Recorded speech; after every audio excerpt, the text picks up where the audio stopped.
is for the central bankers not to take over the country. And that's why people like Andrew Jackson were elected. And that's why people revere people like Thomas Jefferson and others.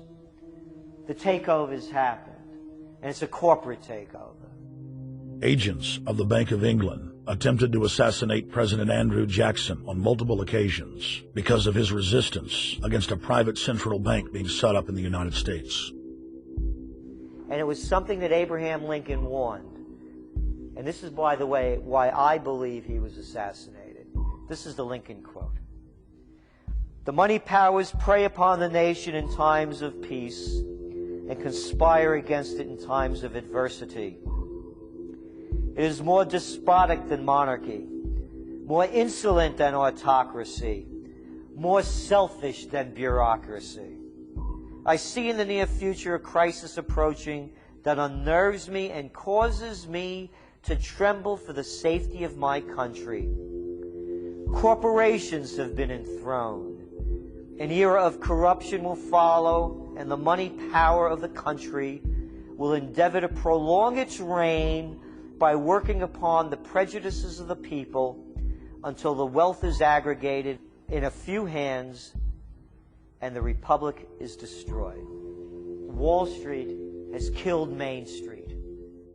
So I know how unpopular it is to be seen as helping banks right now, especially when everyone is suffering in part from their bad decisions. I promise you, I get it.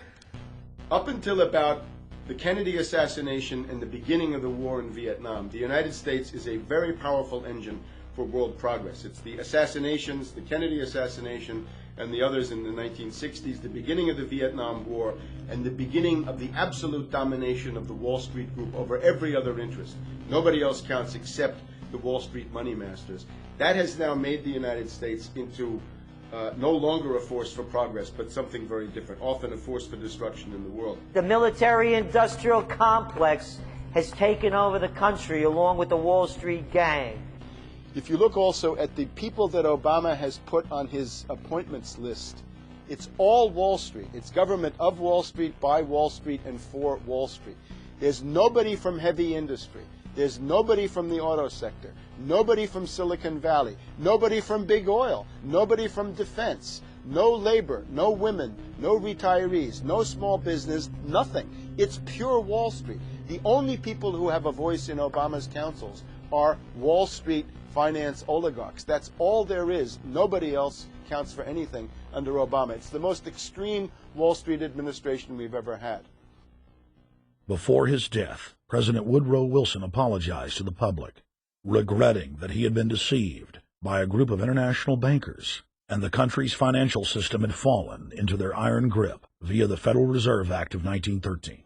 Whether sought or unsought by the military-industrial complex, the potential for the disastrous rise of misplaced power exists and will persist. Dwight D. Eisenhower, he warned the people that the military-industrial complex was taking over the country. Only 3 years after leaving office, President Eisenhower's prophetic warning concerning the threat posed to our system of government by the military-industrial complex came to pass. President John F. Kennedy had enraged the entire elite network.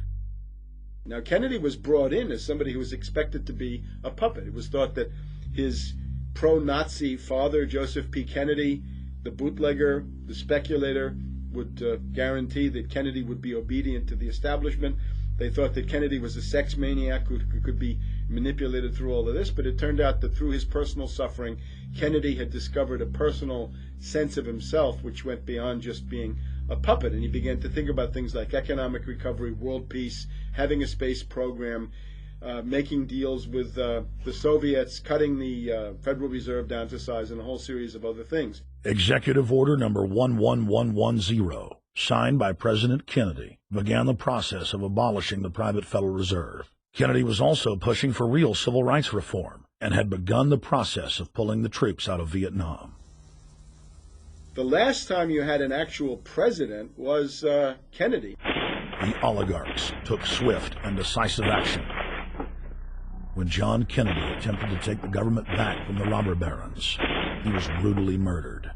The message to future U.S. presidents and leaders across the world was clear: do as you're told or die.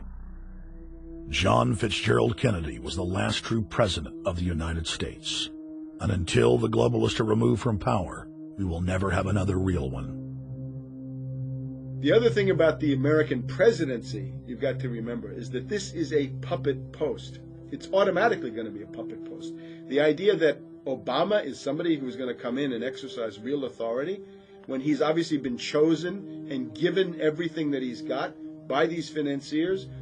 Presidents are now little more than corporate pitchmen who take all the political heat, while the controllers remain in the shadows, safe from public scrutiny.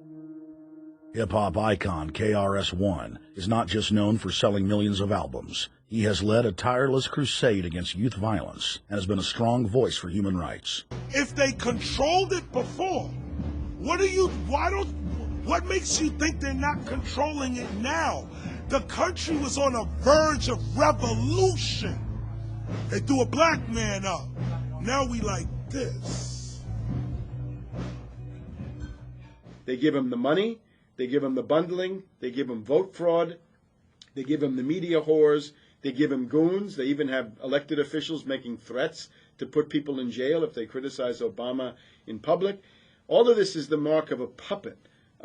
And that means that he is a puppet, actually more of a puppet than anybody else, more of a puppet than Mrs. Clinton would have been, even more of a puppet than McCain. He's the maximum puppet that we've had certainly since Jimmy Carter. They put a black face on the New World Order, and now we all happy. KRS ain't buying it. In the real executive power structure, the president serves the military-industrial complex, itself owned by the international bankers. If there's a revolution, the population just throws out the prime minister or president. The elite stays in power because the public is never aware of who the real enemy is.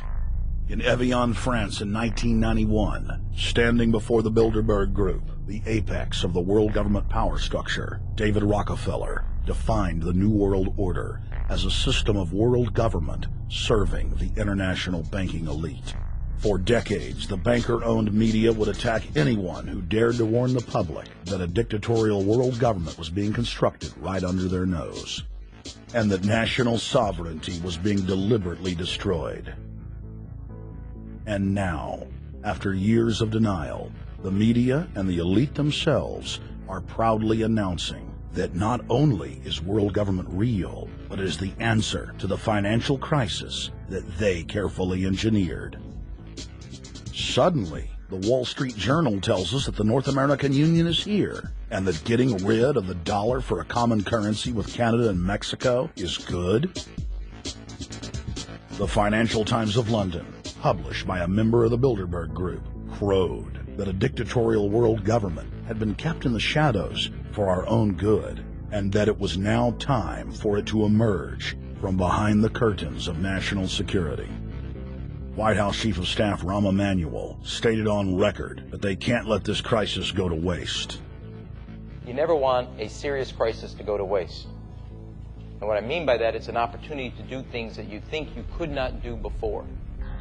And Henry Kissinger, who gave Barack Obama his first job out of college, told national television that the economic collapse was a great opportunity to bring in the New World Order. He went on to say that Barack Obama was the perfect person to sell it to the world. But he can give a new impetus to American foreign policy, partly because the reception of him is so extraordinary around the world. I think his task will be to develop an overall strategy for America in this period when really a new world order can be created. It's a great opportunity. It isn't just a crisis. In June of 2006, our team traveled to Ottawa, Canada, to gather intelligence on the shadow government's agenda for the coming years. I think that's the Queen. Investigative journalist and best-selling author Daniel Estulin had been tracking the Bilderberg Group for more than 16 years. His moles inside Bilderberg informed him that the elite were planning to first run the price of gas up to $150 a barrel, unimaginable in 2006,